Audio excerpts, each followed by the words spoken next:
Setting tabs on your Microsoft Word document will let you align the text on a page. This will organize your text so it has a uniform look to it. You can set tabs to the right or left or even both sides of the document, and doing so is very easy and straightforward. Open Microsoft Word. Make the ruler visible. Click the View option at the very top of the screen. Click on Ruler to display it at the top of the document. At the top left corner of the document, you can see the tab selector. Click it, and you will be able to select the type of tab you want.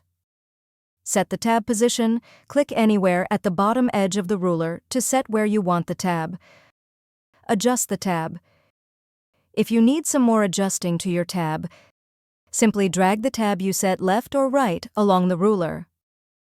Now you can start creating your document.